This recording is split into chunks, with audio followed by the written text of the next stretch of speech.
Tuesday, August 20th. German planes swarmed over England today to stage fresh attacks.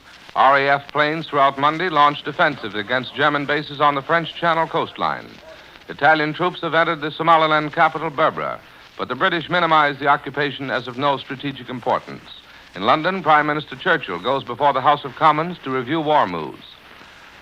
CBS correspondents now report from abroad, Berlin and London. William L. Schara now reports from the German capital. Go ahead, Berlin. This is Berlin. We had an air raid alarm last night, but nothing untoward happened so far as I know. Actually, it took place during my broadcast last night. Afterward, I went out to watch the excitement, but there wasn't any. A few anti-aircraft guns roared in the distance, some searchlights went into action, but that was about all. Later, it was explained that two British bombers came over and cruised over a suburb without dropping any bombs. Later, say the Germans, one of the planes was picked up by the searchlights at Brunswick and shot down in flames. Air raid alarms have been so infrequent in Berlin that they still cause some excitement. But my experience in this war is that the more you have, the less excited you are about them. Last week in Belgium and France, I went through several hours of them every night. Usually, no one bothers to sound the sirens. The signal is given by the thunder of the anti-aircraft guns. Nobody pays much attention to the whole affair, except that it's safe to keep out of the streets because the falling shrapnel can be unpleasant. The chief complaint of people about them is that they keep you from getting your sleep. So far today, it's just 2 p.m. here in Berlin, we have no word about air activities over Britain. Yesterday was also a quiet day in the air war, the Germans reporting that they limited their activities to reconnaissance flights and that there were few air battles. The Germans say they shot down 5 British planes yesterday and lost 2 themselves. The period of clear weather over the Channel and Britain is drawing to a close, but the weather experts tell me that you can count on probably at least 2 or 3 more weeks of good weather before the fall mists and fog set in. Whether the Germans think that is enough for their Air Force to settle accounts with the British, I don't know. One Messerschmitt pilot told me after the raid on London last Thursday that he thought they could finish the British Air Force in about 2 weeks of good weather, but he was only speaking in his private capacity. The German press continues to cite American newspapers to prove the great damage which the German air raids on Britain are making. The New York Times is quoted in the Swell Vorblatt today as saying that the suburbs of London and the airfield at Croydon were hit badly by the German bombs. As you might expect, the German press this morning is full of irony over what the papers call the victorious British withdrawal from Somaliland. They call it the 4th victorious withdrawal of the British in this war, the others being at Andelsnes, Namsos, and Dunkirk. Upon receipt of the news of the British withdrawal from Somaliland, Herr Hitler immediately sent a telegram of congratulations to Mussolini. The German papers this morning laud the exploits of the Italians in driving the British out of the African colony. Whatever the facts may be about what happened there or why, the Italian victory has served to raise still higher the prestige of the Axis powers in Europe and the confidence of the people here in a quick and final victory. Incidentally, I stopped off at Dunkirk a few days ago when I was up at the Channel, and it's remarkable how much of the debris has been cleared up. The town was terribly smashed, but most of the streets have now been cleared. I was surprised to see how many French people are still living there. These civilians in the destroyed cities are certainly a courageous lot. I talked to a French waitress in Calais, and she was not downhearted by any means. She said she felt thankful to have escaped with her life and thankful that she had a job again. I noticed, too, in northern France and Belgium that the harvests are being taken in.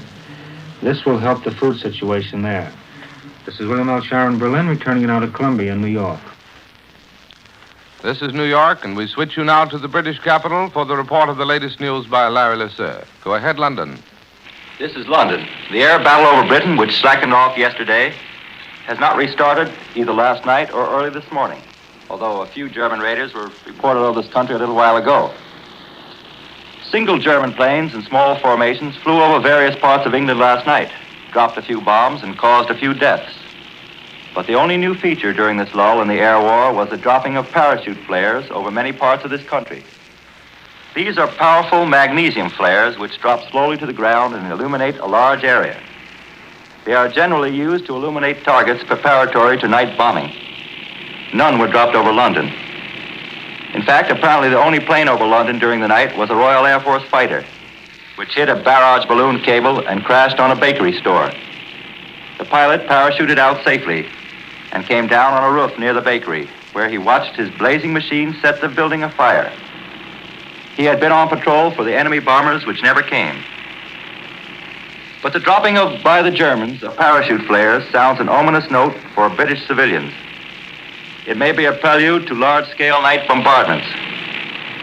The great toll taken of German bombing machines on their daylight raids over this country may have convinced the German Air Command that too great a sacrifice is entailed in daylight raids.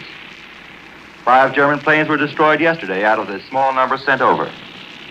Like Britain, the Germans may be forced to send their heavy bombers to bomb at night. It is reported here that the citizens of Berlin spent 100 sleepless minutes after midnight last night when British bombers paid a visit to the German capital. The Royal Air Force was also busy over German-occupied France during the night. Vivid flashes lit up the clouds between Calais and Boulogne. Apparently a heavy raid was in progress. A glare of white light could be seen over Boulogne for almost half an hour. We have heard more reports of shelling on the southeast coast by German long-range guns. Apparently the shell holes I saw there a week or so ago were the efforts of the Germans to get their guns into battery by firing a few test rounds.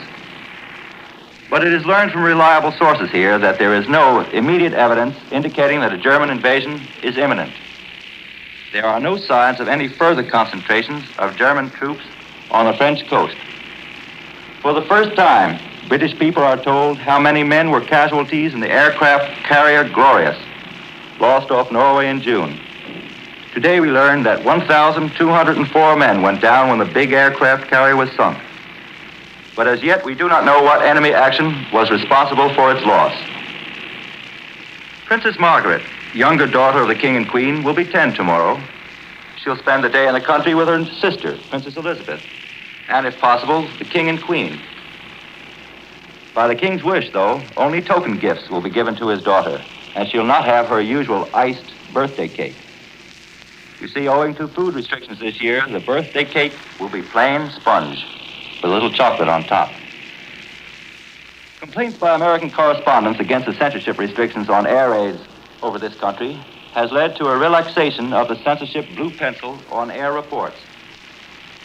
Yesterday, the Director General of the Ministry of Information is understood to have told his censors that delays in releasing news from London on air raids must not occur again.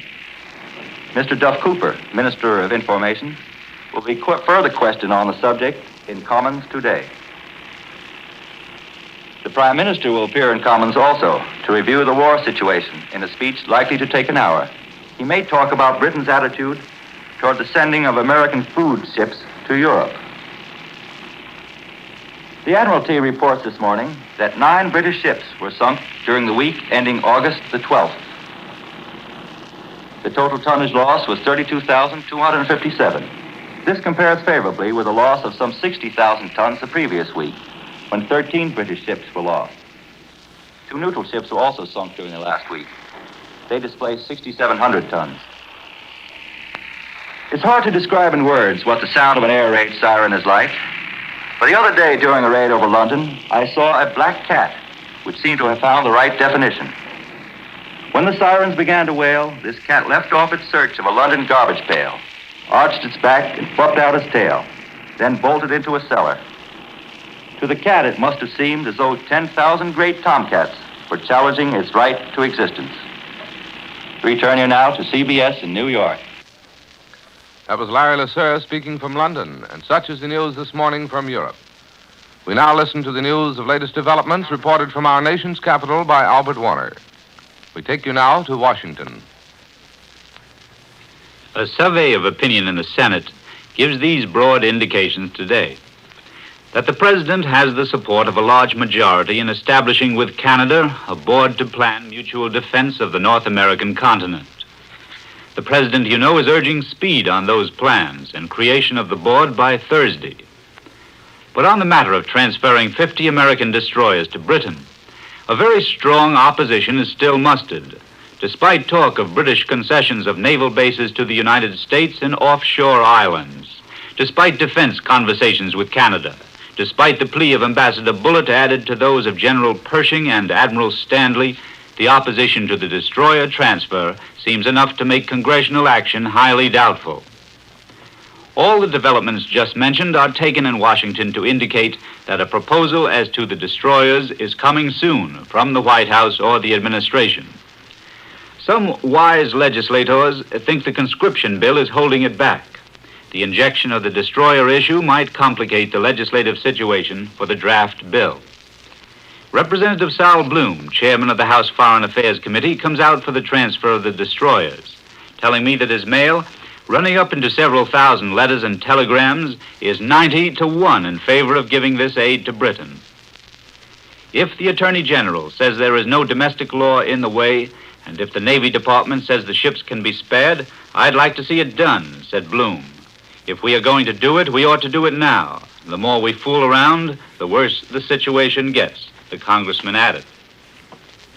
But presumably, the President and certainly the Naval Chief of Operations, Admiral Stark, would want to have affirmative sanction by Congress before transferring the destroyers or trading them for the British island bases.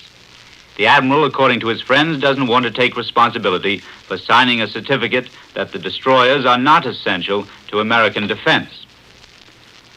Isolationists like Senator Danaher of Connecticut and Worth Clark of Idaho tell me they are willing to see defense planning with Canada, even though Canada is a belligerent, provided the military plans are limited to Western Hemisphere defense and do not relate to the conduct of the present war in Europe. But on the transfer of destroyers, both Danaher and Clark are strongly opposed. So are all the isolationists. So are many middle-of-the-roaders. Senator Hatch of New Mexico, for example. I don't think a bill to transfer the destroyers could be passed, Senator Hatch said. It is too much like a declaration of war. One thing could make trouble in Congress for the Canadian talks. It would be the use of them to cover an indirect transfer of the destroyers. When there was a report from Canada last night suggesting the possibility of such a link, suspicious congressmen were all ears, and trouble was brewing. The principal oppositionist amendment to the conscription bill may be reached in the Senate today. Democratic Senator Maloney of Connecticut is calling up his proposal. It would postpone the draft until January 1st at the earliest, pending a trial of a voluntary enlistment program to see if it would yield 400,000 additional men for the Army. It's disclosed today in that connection that General Marshall, Chief of Staff, told a Senate Appropriations Subcommittee in private hearings that 1,200,000 men are the minimum force necessary to protect the United States. An army of 3 to 4 million may be needed, he said, for hemisphere defense. The American Army transport ship American Legion is plowing homeward from Finland past the northern tip of Scotland, still unharmed this morning, although it proceeds in the face of another warning from Germany. The German embassy here told us last night that those waters were mined by German airplanes as well as British warships. Berlin gave no safe conduct. In fact, it issued a warning to the American vessel, but Washington took the position that no other safe and practical course was available, probably because of British mines to the north. Authorities here are not likely to breathe easily until a few more hours have passed. We return you now to New York. And with this news from the nation's capital, we conclude this morning's report of national and international developments. William L. Shirer reported from Berlin, Larry Lasser reported from London, and Albert Warner from Washington. Larry Elliott speaking. This is the Columbia Broadcasting System.